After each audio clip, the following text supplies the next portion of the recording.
In this video, I'm going to break down my process of using compression when it comes down to vocal mixing. But before we get started, my name is Ed, you're watching Stokes Sounds. And if you like this video, please make sure that you hit the like button, subscribe, leave a comment. And if you want to support the channel, head over to our website, stokessounds.com. Let's dive in. So I've got a track here by an artist called Callum Lacey, and the song is A Boy With A Dream. And it's a very intimate kind of vocal sounding song. The vocals are very forward. And the way that I achieved this in the mixing side of things was serial compression. But before we get into that, let's actually just listen to the track itself so you guys can hear what we're working with. Would my younger self be proud of me? Is my granddad looking down on me?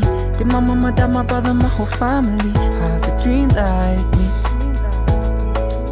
I'm at the age I got decisions to make. Be realistic or am I gonna chase? I'd like to think that I was born for the stage, but we'll see.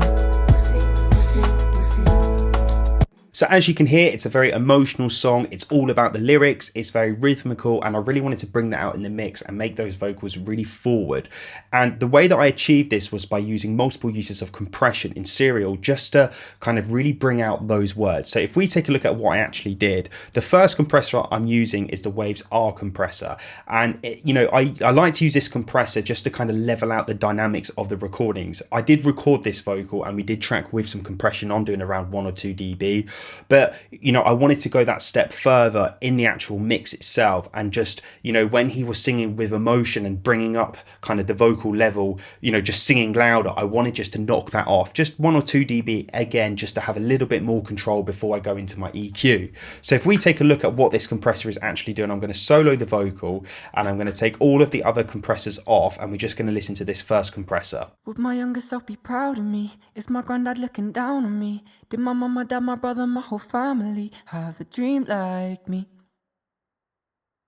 I'm at the age I got decisions to make. Be realistic or am I gonna chase? I'd like to think that I was born for the stage, but we'll see.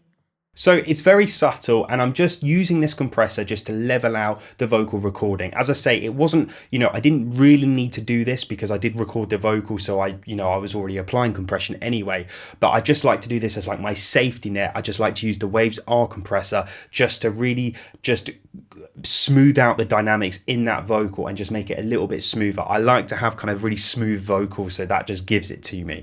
And then the next compressor I'm using is the Waves RVox. Now this is a classic compressor. I don't know the technical side of exactly what this plugin is doing, but I always find that the Waves RVox just really brings that vocal forward.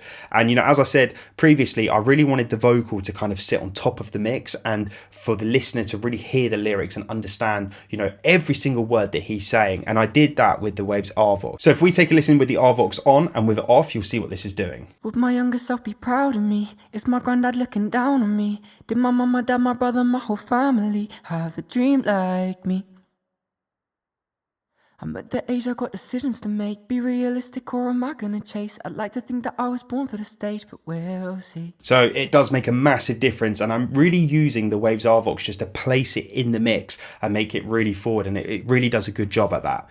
And then the third compressor that I'm using, in this vocal chain I use 3 compressors, as I say. Sometimes I don't, sometimes I'm just using 1, but in this case I decided to use 3, and I'm using the Classics Waves CLA 76, which is an emulation of the Classic 1176 that they've used a lot to get these aggressive kind of vocal sounds. But in this, I'm just doing 1 to 3 dB of compression max, and that's just kind of leveling out the other 2 compressors that I've used in this chain. So let's take a listen with this on and with it off, and you'll see what it's doing. Would my younger self be proud of me? Is my granddad looking down on me? Did my mum, my dad, my brother, my whole family have a dream like me? I'm at the age I got decisions to make. Be realistic or am I gonna chase? I'd like to think that I was born for the stage, but we'll see.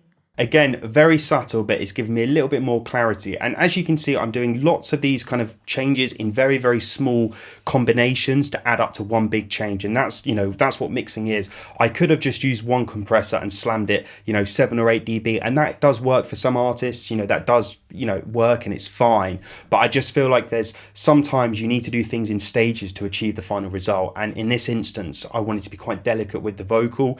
If it was more of a rock song where, you could be more aggressive, that's fine. But with this kind of pop stuff, it's all about kind of the brightness, the pop sheen, the glue. And to achieve that, I do feel it's best done in serial compression. So if we now just take a look at every single one in one go. Would my younger self be proud of me? Is my granddad looking down down on me? Did my mama, dad, my brother, my whole family have a dream like me? I'm at the age I got decisions to make. Be realistic or am I gonna chase? I'd like to think that I was born for the stage, but we'll see. You can hear there, each one has a character. And I like to think of compression sometimes as EQ. As I said, each one has a sound to it and it changes the placement of the tonal aspects of the vocal. And so it's really important when you are, using vocal compression in your vocal chain when mixing to really think about which compressor to use, what compressor sounds nicer on this voice, because every voice is different. There's not one compressor that works on every single voice. There are, obviously famous compressors like the CLA 76 that a lot of people use, and that it's going to have that type of sound, but you may necessarily not want that sound. So I personally like to use a combination of different compressor plugins to build my vocal tone and shape for the mix. Now let's turn on each compressor plugin on one by one in context of the mix. With my younger self be proud of me. It's my granddad looking down on me. Did my mama, dad, my brother, my whole family have a dream like me? The age I got decisions to make. Be realistic or am I gonna chase? I'd like to think that I was born for the stage, but we'll see. I absolutely love the combination of these three plugins. 90% of the time I'm going to keep the Waves R-Comp just to level out the vocal, the Waves RVox just to place the vocal in the mix, and then from time to time I will change the CLA 76 just depending on whether the singer's male or female, the key of the song, how much saturation do I want within this mix. Does it work for the record that I'm working on? All of those factors do come into play on, which plugin I would use for the last part of the compression. Sometimes I'd swap it out for an LA2A or a Fairchild, just depending. But for this instance and this mix, I felt that the combination of these three plugins works really well. Hope you guys enjoyed this video. Give these plugins a try. Let me know what you think in the comments. And if you like this video, please make sure that you hit the like button, subscribe, and I'll see you all again next week for another video.